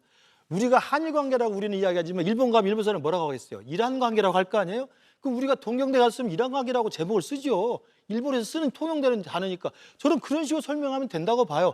사실은 탈북자라는 개념인데 내가 중국에 내내 영어로 썼습니다만 중국어 제목은 도북자라는 단어를 썼다. 여러분께서 오해가 있었으면 죄송합니다 하면 되는 걸. 예. 어떻게 했습니까? 도반자가 그런 뜻으로 쓰인다는 게 어디 있습니까? 사전에 찾아주세요. 얼마나 오만합니까? 나는 인간 김민석이 그렇게까지 오만한 사람인지 몰랐어요. 제가 개인적으로 아는 사람이니까 더 화가 더 났어요. 어떻게 그렇게 오만할 수가 있죠? 죄송합니다 하면 안 됩니까? 여러분한테 오해를 끼치게 해서 죄송합니다 하면 되는 거예요. 문제 제기 방식도 정말 사실은 오만했습니다. 어떤 면에서 후보자나 뭐 여당의 감정선을 좀 건드린 측면이 있습니다. 방금 말씀하셨는데 저는 그 얘기는 지금 처음 알았는데 예를 들어서 500만 원 고액 후원한 사람을 뭐 그 다음에 사급 보좌관으로 채용했다. 마치 그 얘기만 들으면 얼핏 500만 원 내고 채용이 된 것처럼 들릴 수 있는데 이거는 사실관계를 아는 사람이 보면 그거는 맞지 않아요. 대가 관계가 절대로 맞지 않습니다. 국회의원 4급 보좌관이면 연봉이 대략 얼마 정도 되는지는 아시죠? 아니 그 자리를 500만 원 후원금 내고 할 수 있다 그러면 다 할 거예요. 4급 보좌관 채용하는데 뭐 500만 원 정도 후원금 내면 할 수 있다고 하면 그걸 안 할 사람이 어디 있겠어요. 그러니까 사실은 후원금을 낸 거하고 4급 보좌관으로 일하게 된 거하고는 인과관계가 없는 얘기예요. 그거는 정말 어떤 정치적인 응원의 입장에서 아니면 좋아하는 정치인에 대한 후원의 입장에서 후원금을 낼 수는 있었겠습니다만 세상에 어느 국회의원이 500만 원 고액 후원했네? 그러면 내가 이 사람 보좌관으로 채용해야지. 그럴 사람이 어디 있어요? 그거는 대가 관계가 맞지가 않잖아요, 전혀. 박진영 부원장께서 500만 원 얘기를 하셨기 때문에 제가 하나의 예로 든 거예요. 근데 부가해서 말씀을 드리자면 지금 김민석 후보자에 대한 여러 가지 의혹이 있어요. 박진영 부원장께서는 증거를 가지고 이야기해야 되지 않느냐라고 말씀을 하십니다. 그런 의혹들에 대해서 지금 충분히 자료를 내고 있습니까? 자료가 들어와야 무슨 증거를 가지고 얘기를 하죠. 중요한 자료들, 예를 들면 금전 차용 관계에 대해서 의혹을 제기하니까 자료 내라. 안 나옵니다. 그리고 증여세 낸 것, 앞서도 말씀드렸지만 정말로 냈으면 김민석 후보자 본인에게 유리한 자료예요. 자정까지 기다렸는데 자료가 안 들어와서 결국 청문회는 산회되고 파행됐어요. 이렇게 인사청문회를 하는 게 맞냐는 겁니다. 예. 제가 서두에도 말씀드렸지만 사람이 설령 부적합해도 제도가 온전하면 그 제도가 복원력을 발휘합니다. 예. 지금 인사청문회가 복원력을 상실하는 방향으로 가고 있습니다. 예. 자료 미제출률이 70%대로 아까 이종배 위원장이 발언하는 것을 자료화면으로 봤는데 어떤 자료를 요구했는지는 뭐 다 알지 못하지만 이 숫자만으로 다 이제 대변이 되는 겁니까? 아니면 기존의 청문회에서도 이 정도로 제출이 많이 안 됐던 겁니까? 그러니까 이번에만 특별히 있었던 일인가요? 인사청문회에서 그 자료 제출이 부실하다는 얘기는 그 전부터 계속 누적됐던 문제 제기인 것이죠. 제가 알기로는 대략 야당 쪽에서 요구한 자료 제출이 1000건 정도 됐는데 이번에요. 예. 그 중에 이제 200 몇십 건을 내고 나머지는 이제 제출이 안 된 것 같아요. 근데 야당에서 요구했던 자료 중에는 김민석 후보자 아들의 생활기록부, 뭐 성적증명서 이런 자료들까지 온갖 자료들이 다 섞여 있었던 것 같습니다. 그러다 보니까 뭐 미제출이 몇 %다 이렇게 얘기하면 거의 태반이 제출이 안 됐구나라고 느낄 수 있는데 요구한 자료 중에 태반이 사실은 제출할 수 없거나 아니 어느 후보자가 자기 아들을 성적을 공개하고 싶겠어요. 그게 뭐 좋을 수도 있고 성적이 나쁠 수도 있겠습니다만 예. 그건 본인 일도 아니고 아들의 프라이버시 침해인데 그런 무리한 자료 요구도 또 많았던 것도 사실이죠. 재료의 양과 질의 문제로 접근해야 될 것 같아요. 아마 통상적으로 이제까지 총리 후보자나 장관 후보자들의 자료 제출 요구와 비슷한 수준의 양을 제공을 한 것 같아요. 근데 문제는 질의 부분인데 금방 말씀하신 것처럼 아들의 자료 문제, 그다음에 개인적인 공적 역할을 하지 않을 때의 자료에 해당되는 것들을 계속해서 내놔라라고 이야기를 한단 말입니다. 예. 그런 것들을 과연 내가 사적 영역의 프라이버시 문제인데 내놓을 수 있냐 하는 부분이 있고요. 여기서 제가 예를 하나 들어볼게요. 한덕수 총리 청문회 때 김현장 관련해가지고 자료 제출 요구를 했는데 그걸 내놓지 않았어요. 20억 고문료 예, 그 말씀하시네요. 회사의 기밀 문제이기 때문에 내놓지 않았다고 했는데 그분 같은 경우는 김민석 후보자보다 훨씬 더 의혹이 있습니다. 왜냐하면요. 전관으로서 이분이 총리를 하신 분이에요. 그리고 기재부 관료를 오래 하신 분이에요. 그런 분이 김현장에 갖고 고액의 고민료를 받았단 말이에요. 이러면 이른바 정관 예우에 해당될 수 있는 무슨 업무를 했는가 여기에 대해서 한번 검증해 볼 만합니다. 그런데 그 자료라는 것이 김현장이라는 회사의 운영 자료이기 때문에 내놓을 수 없다 해서 그렇게 해서 안 내놨단 말입니다. 그것과 비교해 보면은 김민석 후보자에 대한 내용들은 국회의원이라든가 공적 영역에 일을 했을 때의 자료는 거의 다 나온 걸로 알고 있어요. 다만 야인이었던 시절에 사인들 간의 관계 속에서 이루어진 것들 이것들만 제가 보기에는 내놓지 않았다 그렇게 보이는 것 같아요. 예. 저는 자료 제출을 그 한덕수 총리 때도 자료 제출이 부실했고 윤석열 정부 때도 국무위원 인사청문회 때 그때 야당 민주당이 요구하면 자료 제출이 부실했어요. 그러니까 이거 인사청문회가 지금까지 계속 진행되어 오면서 자료 제출 부실하고 그리고 공방만 벌이고 싸우다가 인사청문 보고서 채택 안 되고 그다음에 다시 재요구하고 시간 지나면 그냥 대통령이 결재하는 걸 끝났습니다. 예. 문재인 정부 때도 열 몇 명이 그랬고 윤석열 정부 때도 열 몇 명이 그랬어요. 그러니까 지금까지 인사청문회가 도돌이 피쇼 돌아온 건 똑같기 때문에 그 말씀은 저희가 그렇게 받아들이고요. 그러나 지금 우리가 이야기하는 건 그건 그때 이야기고 김민석 후보자의 자질과 인사 검증에 관한 이야기잖아요. 그 과정에서는 뭐 자료가 뭐 애들 성적표까지 달라고 하는 건 무리한 요구죠. 그 문제가 있습니다. 그러면 꼭 필요한 요구는 있잖아요. 아까 제가 말씀드린 거. 배추에 투자해서 월 450억 받았다고 제가 볼 때는 거짓말로 여겨지는데 그런 말을 했으면 그걸 입증하는 건 제가 말씀드렸잖아요. 그때 당시에 자기가 전세금 2억 뺐다고 했으니까 전세금 뺐을 때 그 임대인, 임차인인가 임대인인가요? 건물 집주인이 김민석 후보자 계좌에 2억 돌려준 걸 보여주면 되는 거 아닙니까? 예. 계좌 거래 내역을 당연하죠. 공개하면 된다. 그리고 그것을 강신석 씨 계좌 2억을 보낸 걸 보여주면 되는 거예요. 이 자료는 왜 안 줍니까? 이게 뻔한 자료인데 그건 거짓말이기 때문에 못 주는 거예요. 또 하나 그 모친 빌라 가지고 수상적은 2중 3중에 전세 계약이 있었잖아요. 그것도 그냥 퉁치고 나가요. 부인이 뭐 길고양이를 키우다 보니까 넓어서 그렇다는데 그때 처음에 계약에서 2억 얼마를 전세금을 낸 분이 그것도 후원자와 관련된 분이잖아요. 그럼 그분이 있다가 뭐 쉐어하우스를 하려고 그랬는지 잘 안 돼서 다시 빼갔다는 거 아닙니까? 그것도 보여주면 간단해요. 당연히 돈을 입금시켰을 거 아닙니까?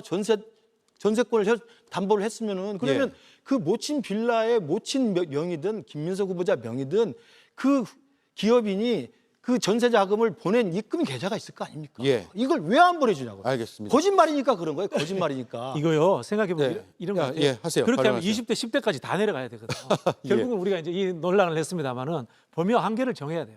우리가 도덕성이라는 것이 광의의 개념으로서 이 사람을 뭐 수도사를 뽑는 게 아니잖아요. 공직 활동을 할 수 있는 수준의 도덕성을 갖고 있느냐라는 부분이지 않습니까? 그러면 공적 영역에 있어서 활동할 시기의 문제라든가 아니면은 가족들도 우리 뭐 직계 좀비속이라든가 존재하지 않습니까? 그 한계를 정해서 해야 되는데 여태까지 여야를 막론하고 우리가 도덕성 검증이라는 형태로 인생 전체, 집안 전체를 통틀어 가지고 완전 뭐라고 합니까? 다 프로헤치듯이 하자고 했다라는 이런 제도의 문제부터 우리가 한번 고민해 볼 때다 이런 생각이 들어요. 네. 공적 영역을 말씀하시니까 예, 제가 짧게 짧게만요. 말씀드리면 예. 김민석 후보자가 2022년에 국회의원일 때 국회 보건복지위원장이었습니다. 그때 정호영 보건복지부 장관 후보자가 낙마를 했죠. 그 당시에 인사청문회 과정에서 자료 제출이 부실하다고 질타했던 사람이 바로 김민석 후보자입니다. 보건복지위원장으로. 그러니까 여기서 제기되는 문제는 내로남불인 거예요. 본인이 상임위원장일 때는 공직 후보자에게 자료 제출 부실하다고 질타해놓고 본인이 공직 후보자가 되니까 이 자료 저 자료 다 핵심적인 걸 안 내요. 자 그런 식으로 해가지고 총리가 됐을 때 과연 공직사회의 공직기강이 유지가 되겠습니까? 예. 그리고 이렇게 자료가 많이 안 들어와도요. 증인이 있으면 어느 정도 교차 검증이 가능해요. 그런데 증인 참고인이 한 명도 없잖아요. 네. 뭐 질타했잖아요 국민의힘에서. 그리고 그 정호영 의원이 자료 제출 안 했다고 낙마된 건 아니잖아요. 자, 그러면 여론조사 결과를 한번 보겠습니다. 전국 지표조사인데요. 김민석 총리 후보자 지명에 대해서 인선을 잘했다, 그리고 잘못했다 응답이 각각 45%와 31%로 나타났고요. 모름, 무응답, 즉 판단을 유보한 것으로 보이는 응답이 23%로 나타났습니다.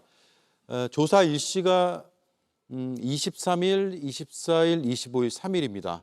청문회 전날부터 청문회 첫째 날, 둘째 날까지의 여론이 반영된 것이라 청문회가 온전히 다 반영됐다고는 볼 수 없지만 또 상당 부분 반영됐다고도 해석할 수 있는 부분인 것 같습니다.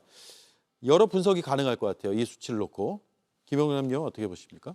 일단 그 잘한 인사라는 비율이 조금 더 높잖아요. 물론 지금 이재명 대통령의 국정 운영에 대한 지지도보다는 낮게 나왔습니다만 야당의 주장대로라면 총리 인선과 관련해서 못했다는 여론조사 비중이 좀 더 높아야겠죠. 근데 많은 국민들께서 뭐 이런저런 장단점이 있습니다만 김민석 후보자가 우리나라 내지는 국정에 있어서 여태까지 공과를 구분할 때 가장 인상 깊게 기억에 남는 것은 그건 것 같아요. 작년 여름쯤에 김민석 당시 의원이 비상계엄의 가능성, 위험성에 대해서 공개적으로 지적을 계속 했잖아요. 그 얘기를 처음 끝냈을 때만 해도 많은 사람들이 아니 뜬금없이 왜 비상계엄 얘기를 해? 가능하지도 않아 보이는데 그런 비판을 많이 본인 스스로도 받았어요. 그렇지만 사실은 몇 달 후에 진짜로 불가능해 보였던 비상계엄이 12월 3일 날 일어났죠. 근데 김민석 의원이 당시 그런 위험성을 경고하면서 동료 의원이나 야당 의원들한테 만약 비상계엄이 선포되면 빨리 국회로 모이고 어떻게 하자는 얘기를 계속 해왔단 말이에요. 예. 그 덕분에 비상계엄 선포 직후에 많은 야당 의원들이 국회로 모여들었고 비상계엄 해제 결의를 바로 해낼 수가 있었습니다. 그러니까 우리 국민들이 보시기에는 그것만 해도 우리 어떤 민주주의를 지키거나 국정을 소화하는데 못한 것보다는 잘한 게 많다라고 느끼시는 분들도 많이 계신 거예요. 예. 그러니까 비록 국가 채무 비율과 관련해서 약간의 수치의 오차는 있었습니다만 기본적으로 김민석 후보자가 최근에 일어났던 우리 민주주의에 대한 중대한 위협으로부터 그걸 지켜낸 공과도 있는 사람 아니냐라는 기억이 많은 분들의 기억 속에 남아 있다라고 저는 봅니다. 그렇기 때문에 지금 야당의 이런저런 의혹 제기에도 불구하고 잘한 인선이라고 답한 국민들의 비율이 훨씬 높은 거 아닌가라는 생각이 듭니다. 네. 저는 뭐 45%가 잘했다고 지금 수치가 나와 있고 잘못했다가 31%니까 상대적으로 이제 인선에 대해서는 긍정적으로 평가하는 것 같습니다. 근데 이건 김민석 의원이 계엄 이야기해서 그것까지 기억해서 했다라기보다는 물론 그것도 영향을 미쳤겠습니다만 이재명 정부 취임 초기고 그다음에 초대 총리 내각을 구성해야 되기 때문에 우리 국민들은 자신이 뽑지 않은 대통령이라 하더라도 일을 잘하기를 바랍니다. 그런 경우에 빨리 총리를 빨리 임명을 하고 그 총리 제청하에 내각을 구성해서 일을 하는 걸 좀 보고 싶다라는 취임 초기에 대한 기대와 희망 속에서 저는 인선에 대해서는 긍정적 평가를 하는 거라고 수치를 좀 해석을 하고요. 그럼에도 불구하고 이 수치가 갖는 또 하나의 의미는 아까도 김영남 의원이 말씀하셨지만 이 같은 여론조사 결과에 이재명 대통령 지지율, 국정 지지율은 훨씬 더 높게 나옵니다. 62%가 잘하고 있다고 나옵니다. 근데 62%가 이재명 대통령 잘하고 있다고 하는데 김민석 인선에 대해서 45%. 이건 뭡니까? 거의 20여 프로 차이가 떨어져 있는 겁니다. 그건 이재명 대통령을 긍정적으로 보는 사람조차도 이건 좀 문제가 좀 있다. 해명이 좀 석연치 않다. 좀 문제가 심한데 이렇게 생각한다는 거라고 저는 상대적으로 생각을 해요. 그렇기 때문에 그래서 유보 비중이 훨씬 더 많고요. 예, 그렇습니다. 그러니까 그 이재명 대통령에 대한 부정적 지지율보다 긍정적 지지율에서 빠져나간 사람이 모름과 무응답으로 가 있는 거라고 생각을 해요. 그래서 어찌됐든 간에 뭐 인사청문회는 끝났고 또 표결을 하면 민주당이 다수당이니까 통과가 되겠지만 정말 김민석 국무총리 후보자에게 정말 당부드리고 싶은 것은 진솔해라, 솔직해라. 그리고 미안한 걸 알고 미안하다고 해라. 왜 그게 어렵냐 저는 그 말씀을 꼭 드리고 예. 싶어요. 일관되게 말씀하고 계시고요. 예. 이 수치가요. 그냥 정당 지지율 같아요. 솔직히 말씀드리면. 그래서 저는 뭐 제가 김민석 총리 후보자가 청문회 잘했다 이렇게 말씀드리지 않았지 않습니까? 그럼 국민의힘은 잘했느냐? 국민의힘도 잘하지 못했다. 특히 야당이 해야 될 것은 초반에는 어쨌든 허니문이라는 입장에서 비판할 것은 비판하고 이 정부가 출범하도록 도움을 줘야 되는데 처음부터 낙마시키겠다라는 과도한 목표 거기에다가 이재명 대통령까지 엮어서 사법 리스크 운운하면서 대통령이 당선되어서 축하합니다마는 재판 받으세요 라고 하면서 초반부터 정권 퇴전 추정이라도 하겠다라는 강렬한 정쟁의 의지 이런 것들이 저는 반영됐기 때문에 저지지율밖에 나오지 않았다. 이런 말씀을 좀 드리고 싶고요. 예. 결국은 이거는 한국 정치의 이제 고질적인 병폐인 정권 출범 시기부터 진영 대결로 가고 발목 잡아야지만이 우리가 이긴다라는 잘못된 생각인 것 같아요. 네. 처음부터 낙마시키려고 작심을 했다라고 하는 것은 오해이자 억측이라는 말씀을 드리고 싶습니다. 국민의힘의 전신인 한나라당은 과거에 노무현 정부가 출범할 때 초대 국무총리로 고건 총리가 지명됐을 때 압도적인 찬성으로 정부 출범에 협조했습니다. 그런데 김민석 후보자는 너무나 하자가 많기 때문에 이걸 검증하지 않고 넘어갈 수가 없는 거예요. 그리고 앞서 저 여론조사에서요. 27이라고 하는 숫자를 굉장히 유심히 보셔야 한다고 생각합니다. 지금 같은 NBS 전국 지표조사에서 이재명 대통령의 국정수행 지지도는 62%죠. 그리고 잘 못한다는 21%입니다. 긍정, 부정 마진이 41%예요. 그런데 김민석 후보자에 대해서는 인선을 잘했다가 45, 잘못했다가 31, 마진이 14밖에 안 됩니다. 그 차이가 27입니다. 어디서 나오겠습니까? 결국 김민석 후보자 본인의 수많은 논란과 하자로부터 나오는 것인데 자, 지금은 허니문 기간이니까 그냥 넘어갈 수 있을지 모릅니다. 그런데 이런 징후들을 계속 외면하면 결국 그 27의 중도는 정부에 반대하는 쪽으로 떨어져 나가게 됩니다. 민주당에서 한번 잘 새겨보시기 바랍니다. 네. 아니 근데 고건 총리 임명된 거는 제 기억으로는 2003년도 일인데 예. 22년 전에 그때 한번 찬성해놓고 마치 국민의힘은 계속 그렇게 야당임에도 불구하고 국정 운영에 협조했던 것처럼 말씀하시는 거는 너무 오래된 이야기 아닌가요? 분이면은 그렇게 대승적으로 찬성했다는 예를 들어드리는 겁니다. 예. 반대로 박근혜 대통령 때는 김용준 후보자 처음부터 낙마시켰잖아요. 예. 그럼 제가 가장 최근에 2022년 그러니까 직전 총리 후보자죠. 2022년 한덕수 총리 후보자 때 예를 들면서 자연스럽게 마지막 토론 쟁점으로 청문 보고서가 합의 처리될 수 있을 것인가의 질문으로 이어가겠습니다. 한덕수 총리 후보자가 2022년에 국회 임명동의안이 처리가 됐죠. 당시에 지금의 여당이 야당일 때 다수당이었고 민주당의 협조가 없으면 본회의 통과가 쉽지는 않았던 그런 상황에서 청문 보고서 채택에는 반대했어요. 민주당이. 근데 임명동의안에 찬성을 합니다. 찬성 당론으로 정하고 찬성표를 던져서 200표가 넘게 찬성이 나왔고 통과가 됐죠. 이번에도 그럴 가능성이 있을 것인가? 국면은 다른 것인가에 대해서 의견을 좀 주십시오. 저는 청문 보고서 채택에는 반대합니다. 왜냐하면 앞서도 말씀드렸듯이 인사청문회 제도가 이렇게 형해화되는 것을 방관하면 안 돼요. 이게 선례로 남으면은요 앞으로 그냥 증인 참고인 누구를 신청해도 다 묵살하고 아무런 검증 역할을 할 수 없는 청문회가 되는 겁니다. 그렇기 때문에 이번만큼은 이런 식으로 청문회가 운영되면은 절대로 인사청문 보고서가 채택되지 않는다. 설령 그것이 구속력이 없다고 하더라도 그런 헌정사적인 선례를 분명하게 남겨야 된다라고 생각합니다. 예, 임명동의안요. 임명동의안에 대해서는 지금 현재 여당이 압도적인 다수당이고 더군다나 여당의 우당들까지 합치면은 전혀 인준에 문제가 없지 않습니까? 그런 점에서 사실 결과와는 인과관계가 없습니다. 이 부분은 아마 당내에서 더 많은 논의를 거치겠지만 제 개인적인 생각으로는 김민석 후보자가 청문회에 임하는 태도를 봤을 때 과연 국민의힘이 여기까지 찬성표를 던져야 될 것인가는 굉장히 고민스럽습니다. 자유투표 혹은 뭐 반대 당론 이렇게 결정될 가능성이 있겠네요. 그러면 아마 그 부분에 대해서는 조금 더 지켜봐야겠죠. 어떻습니까? 저도 송영 변호사랑 거의 비슷한 생각인데요. 그 청문 보고서는 기존에도 문재인 정부 때 국무위원 인사청문회나 윤석열 정부 때 그 국무위원 인사청문회도 그 청문 보고서 채택이 잘 안 돼요. 예, 이게 적격 부적격이 있잖아요. 네, 같이 병행할 수도 있고요. 아니면 적격으로 해서 이제 만장일치로 합의해서 할 수도 있는데 뭐 같이 부적격 의견을 실어가지고 보내는 것도 그나마 양반이죠. 합의가 된 모양새니까. 그러나 그렇게 되지 않았고 거의 다 채택이 안 되고 그러면 대통령이 다시 재요구하면 시간이 지나면 대통령이 결재함으로써 임명을 했거든요. 예. 그 문재인 정부, 윤석열 정부 마찬가지였습니다. 그래서 아까 우리 박진영 부원장 말씀처럼 인사청문회 이런 고질적인 잘못된 문화는 분명히 고칠 필요가 있는데 어찌됐든 이번에 김민석 후보자에 대한 인사청문 보고서는 우리 당으로서는 당론으로 아마 청문 보고서 채택을 안 할 거라고 생각하고 저는 그게 맞다고 봅니다. 다만 표결에 가서는 이미 뭐 민주당의 다수당이고 또 여권의 의석수가 굉장히 많기 때문에 우리 당으로서는 당론으로 찬성할지 말지를 정할 필요는 없다고 생각합니다. 예. 그냥 자유당론에 맡길 거라고 생각합니다. 네.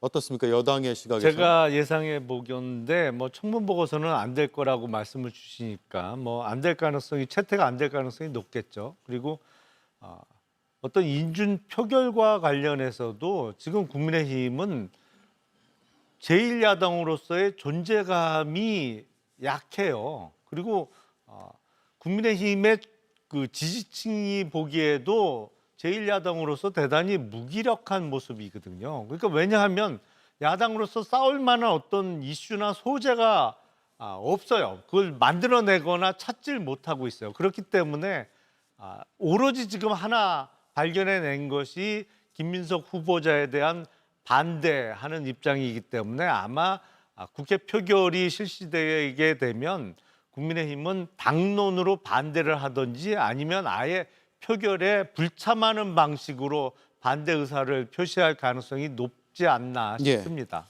저도 그렇게 봅니다. 당론으로 반대하거나 표결 참여를 안 할 가능성이 많다 이렇게 보는데요. 여기 계신 두 분 같은 분들이 국회의원 되시면 합리적으로 변할 수 있을 듯한데 예. 지금 사실 국민의힘의 주요 구성원들이 아직도 이 윤석열 대통령의 프레임 그리고 지난 대선에 이재명 대통령의 사법 리스크 그걸 중점에 두고 강력한 대여 투쟁을 해야지 다음 전당대회에서도 유리하고 그리고 당을 핵심 지지층을 추스를 수 있다라는 과거지향적인 정당관을 갖고 있기 때문에 예. 저는 기대 난망이다 이런 예. 말씀드리고 싶습니다. 제가 임명동의안에 국민의힘이 어떤 입장을 가질 것이냐에 대한 질문을 드렸던 취지 중에 하나는 2022년에도 처음엔 반대였단 말이에요, 민주당에서. 그렇죠. 한덕수 총리 때도 문제가 많았습니다. 예, 다만 새 정부 출범에 발목을 잡는 것으로 비칠 수 있다는 우려. 그리고 2022년 5월이었기 때문에 그 다음 달에 지방선거가 있었잖아요. 그러니까 지방선거에 악재가 될 수 있다라는, 그러니까 민심이 이반할 수 있다는 그런 우려가 반영된 것으로 저도 기억을 하고 당시에 기사들도 그렇게 보도가 됐더라고요. 이번에 물론 뭐 결과를 국민의힘이 바꾸는 건 아니지만 국민의힘이 어떤 입장을 취하느냐에 따라서 민심은 어떻게 또 움직일지는 봐야 되기 때문에 그래서 드린 질문이거든요. 어떻게 흘러갈까요? 새 정부에 처음부터 반대하는 것에 대한 부정적인 여론이 커질 것이냐, 아니면 김민석 후보자에 대한 완전히 다 털어내지 못한 의혹들에 대한 남은 의혹들에 대한 문제 제기라고 민심은 판단할 것인가. 견해가 다를 것 같아요. 어떻습니까? 저는 그래서 아까 뭐 표결 불참이나 반대 당론을 하기보다는 이미 그 표결에 들어가면 민주당과 여권 의석으로 충분히 가결이 될 것이기 때문에 당론을 정하지 않을 수도 있다고 생각합니다. 그러면 일부 들어가지 않는 분도 계실 거고 또 일부 몇 분은 또 들어가서 또 표결에 참여할 수도 있는 것이고요. 또 표결에 참여해서도 반대를 또 투표할 수도 있는 거기 때문에 예. 저는 그 자체가 중요하게 우리 당에서 중요한 논쟁거리가 될 것 같지는 않고요. 다만 제가 말씀드린 것처럼 그런 그 앵커께서 말씀하신 두 가지 딜레마가 있죠. 김민석 후보자의 그런 온갖 의혹과 불성실한 답변과 오만한 태도 이런 것을 생각한다면 정말 표결에 임하지 않거나 반대표를 던지는 게 맞는데 이재명 정부의 출범이라는 것을 발목을 잡아서 안 된다는 또 다른 또 민심이 있을 수 있거든요. 아까 여론조사 결과가 나왔기 때문에 그런 것들 생각해 보면 저는 현명한 지도부라고 한다면 제가 지도부라면 예. 그냥 토론을 한 다음에 의총에서 자유롭게 전 당론을 정하지 않고 표결에 임하도록 하는 거예요. 왜냐하면 실익이 없어요. 그걸 반대 당론을 정해도 실익이 없고 찬성 당론을 정할 수는 더더욱이나 없는 것이고 그렇다고 뭐 불참을 뭐 이야기하는 것도 그렇고 그래서 저는 자유롭게 표결에 임하도록 하는 것이 저는 오히려 실익이 있지 않나 싶습니다. 예. 김구식 위원장님이 지난 대선 때도 쓴소리나 좋은 지적 많이 했는데요. 국민의힘 지도부가 늘 반대로 가더라고요. 저는 참 변하지 않는다라는 생각이 드는 게 발목 잡고 싸우는 것이 야당이 살아가는 방법이다라고 아직도 그런 생각 가지고 있을 거라고 보고요. 이 부분에 대해서 사실은 뭐 김민석 후보자가 실력이 탁월하다 이런 부분을 떠나서 이재명 대통령에 대한 지지율이 워낙 높기 때문에 예. 사실은 국민들은 이재명 정부가 정상적으로 빨리 출범하기를 기대하고 있습니다. 그런 부분에서 김민석 후보자에 대한 동의 여부는 굉장히 야당을 압박하는 하나의 저는 카드가 될 것 같다 이런 생각이 듭니다. 예. 지금 야당이 예, 먼저 하시죠. 지금 야당이 수도권 민심에 민감하게 반응을 하고 또 전국 민심을 늘 살피는 야당이라고 하면 말씀하신 대로 이제 자율 투표에 붙이거나 뭐 이런 결정을 할 겁니다. 근데 그렇지 못하거든요. 지금 국민의힘의 지도부를 구성하는 사람, 뭐 송원석 원내대표를 비롯해서 사실은 철저하게 영남 중심, 그중에서도 TK 중심으로 당이 운영되고 사고가 거기에 묶여 있습니다.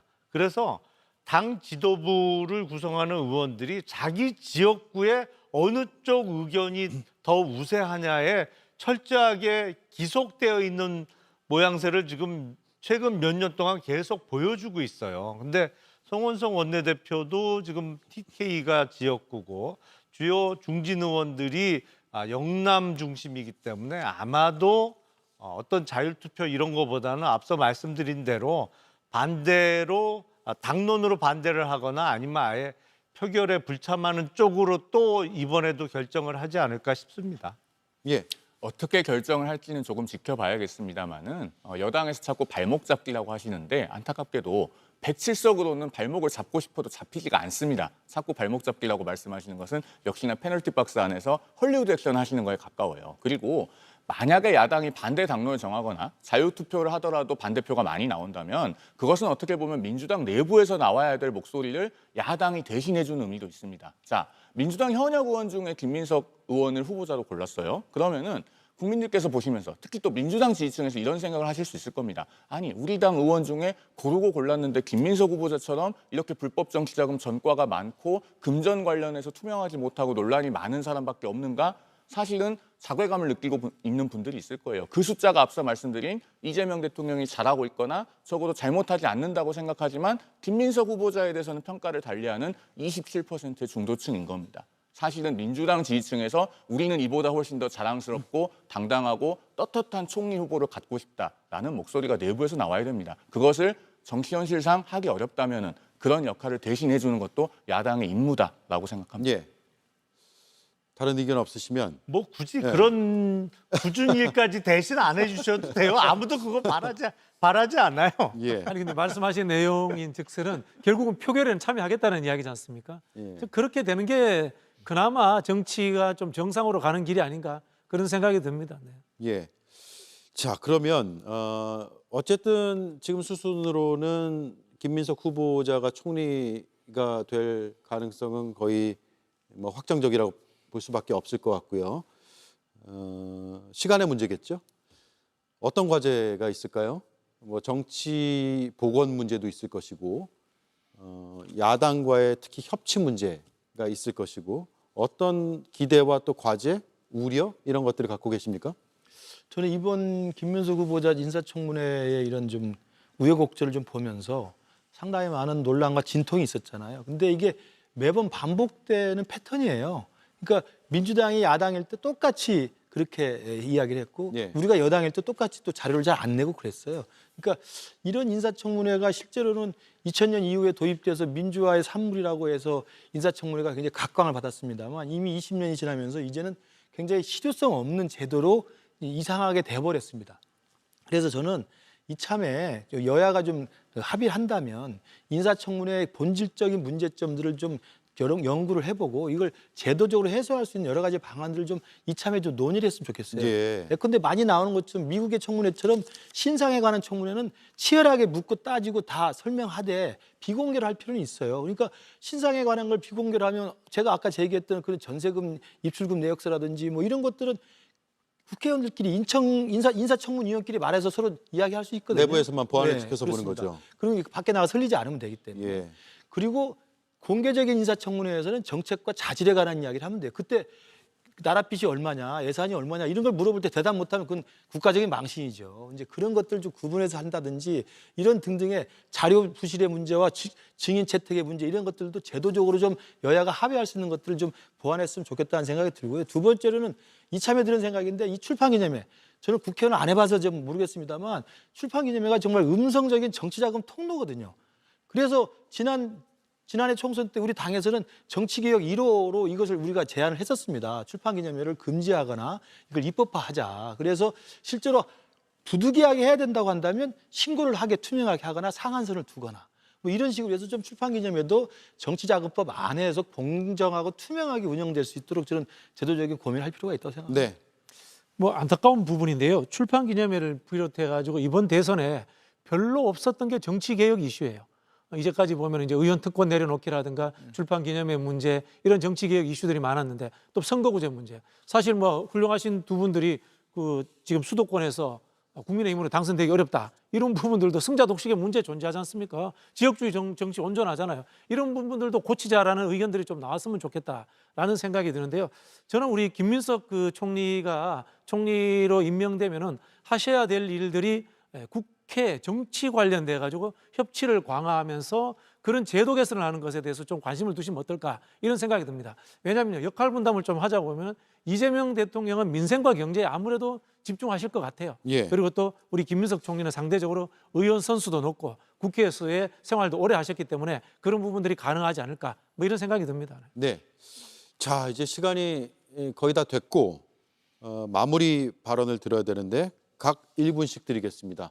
자, 오늘 토론 사실 청문회가 남긴 것은 무엇인가를 중점적으로 다루면서 검찰 개혁 얘기까지 좀 이어질 수 있을 것이라고 생각했는데 시간이 역시나 청문회 단일 이슈만으로도 워낙 토론할 거리들이 많아서 하나의 주제로 쭉 다뤄봤습니다. 마무리 발언 1분씩 드릴 텐데 시작할 때 야당 먼저 드렸으니까 여당, 야당 순으로 드리겠습니다. 시작하시죠. 훌륭한 정부가 존재하려면요. 훌륭한 야당이 있어야 된다는 생각이 듭니다. 야당을 협치의 파트너로서 진짜 인정하고 싶습니다. 그러나 두 가지 문제. 과연 윤석열 내란으로부터 완벽하게 벗어났는가라는 문제. 그리고 윤석열 정부가 국정 파괴를 했지 않습니까? 수많은 민생 입법들을 거부권을 통해 가지고 국정 자체가 존재하지 않는 상황으로 만들어버렸습니다. 그런 흐름 속에서 존재하는 야당의 지도부가 아직도 온전하고 있습니다. 이 지도부가 이재명 정부의 출범에 맞춰 가지고 똑같이 발목 잡기로서 방해 놓겠다라고 이야기를 하고 있습니다. 대접해주고 싶은데 국민들이 바라고 있지 않습니다. 제발 야당이 혁신해가지고 제대로 발목도 잡아주고 쓴소리를 내줘가지고 민주당 정부가 균형감 있게 성장과 분배 그리고 소외된 분들과 성장하는 기업 모두가 챙길 수 있도록 도와주실 것을 제가 부탁을 드리겠습니다. 예. 네, 뭐 여당, 민주당 또 이재명 대통령이 야당을 파트너로 존중하고 또 경청하고 이야기를 다 들어준다는 것은 좋은 자세라고 생각하고요. 기대를 해보고요. 그러기 위해서 필요한 야당의 변화와 쇄신, 혁신은 저희들도 굉장히 필요한 절박한 과제라고 생각을 합니다. 그래서 그동안 문재인 정부, 윤석열 정부 실종됐던 정치가 다시 복원될 수 있도록 여당의 겸손함과 야당의 쇄신이 저는 꼭 필요하다는 말씀에 동의를 하고요. 덧붙여서 저는 하나만 드리고 싶은 말씀은 김민석 총리 후보자는 제가 개인적으로 예전에 알았기 때문에 정말 안타까워서 드리는 말씀인데 그 정치적 긴 유랑 기간을 거쳐서 다시 정치인으로 복귀해서 이런 국무총리까지 올라와서 일을 할 거면은 진영의 자기 지지자들만 봤으면 안 된다. 전체 국민을 바라보고 저는 한마디 한마디를 내뱉는 훌륭한 정치인이 되길 바랍니다. 그래서 제가 범법 혐의가 있어서 수사라는 게 아니라 사과하고 잘못하고 잘못을 용서를 구하라는 이야기를 제가 말씀을 드리는 거예요. 거기서 정치인 김민석이 인사청문회에 나와서 죄송하다는 말 한마디 하면 정치인 김민석이 더 클 수 있는 기회가 되는 거지 욕을 먹는 게 아니거든요. 근데 끝까지 그걸 하지 않았다는 점에서 진영의 지지자만 보지 말고 국민 전체를 보고 총리 역할을 했으면 좋겠다는 말씀 드립니다. 예. 그 우리 역사상 뭐 가장 유명한 재상을 뽑으라고 하면 많은 분들이 황희정승을 기억할 것입니다. 근데 제가 알기로는 황희정승은 도덕적으로는 그렇게 뛰어난 분은 못 됐던 것으로 알고 있습니다. 무슨 매간 매직의 문제라든지 축첩의 문제 등 이른바 부정부패 내지는 도덕성의 흠결이 많았음에도 불구하고 조선 초에 이른바 태정, 태세, 문까지 5 임금을 모시면서 특히 세종대왕으로부터 여러 차례 중용될 수 있었던 것은 황희정승이 갖고 있는 조정 능력, 의견이 다른 두 세력을 합의를 이끌어내는 이런 조정 능력을 높이 사서 중용을 했던 것인데, 우리가 인사청문회를 실시하고 있습니다만 아무리 털어도 도덕적으로 흠결을 찾을 수 없는 그런 사람을 만약에 총리로 세운다고 해서 우리나라 국정이 깨끗해지고 더 좋아질 것이냐. 그거보다는 일을 맡겼을 때 중요한 일을 잘 해낼 수 있다라고 하면 야당의 눈에 좀 미흡해 보이더라도 아니면 설명 못하는 부분이 좀 있더라도 일을 맡겨서 잘 할 수 있도록 격려하고 분위기를 조성해 주는 것이 전체적인 국익을 위한 일이 아닌가라는 생각이 듭니다. 예. 국민에게 주권이 있는 민주공화국에서는 왕에게 주권이 있는 왕조 시대의 도덕성에 머물러서는 리더십이 형성될 수가 없기 때문에, 그래서 우리는 2000년대에 와서 인사청문회 제도를 도입했습니다. 그리고 김대중 전 대통령, 노무현 전 대통령 모두 손해를 보고 그런 제도의 도입을 감수했습니다. 김대중 전 대통령은 임기 마지막 해에 2명의 국무총리 후보자가 연거푸 낙마하는 그런 상황을 겪으면서까지 인사청문회 제도를 받아들였죠. 그런데 김민석 후보자와 민주당이 지금 이 인사청문회 제도 26년 차에 보이고 있는 태도는 제도에 대한 존중도 없고 자신들의 당이 배출한 전직 대통령의 그 정신들을 계승하지도 않고, 또한 국민들께 진솔한 자기 고백과 반성도 없습니다. 그렇기 때문에 이 인사청문회 제도가 흔들리고 김민석 후보자에 대한 적격성 문제도 제기되고 있는 겁니다. 당장은 임기 초반이라 그냥 넘어갈 수 있을지 모르겠습니다만은 이렇게 나무의 밑둥이 흔들리는 상황을 계속 그대로 두고만 보면 나중에는 뿌리가 드러나고 나무가 넘어갈 수 있을 겁니다. 민주당에서 깊은 교훈으로 새겨주십사 하는 말씀을 야당으로서 고언 차원에서 드립니다. 예. 자, 네 분의 귀한 말씀 잘 들었습니다. 역시 최고의 논객들이십니다. 오늘 많은 논리를 접했고 또 여러 시야가 좀 트이는 부분도 있었던 것 같습니다. 네, JTBC 논쟁 마칠 시간입니다. 90분간 수고해 주신 네 분 진심으로 감사드리고요. 또 밤늦게 함께 해주신 시청자들께 특히 더 감사드리겠습니다. 저는 다음 주에 또 다른 논쟁적 주제를 들고 찾아뵙겠습니다. 고맙습니다.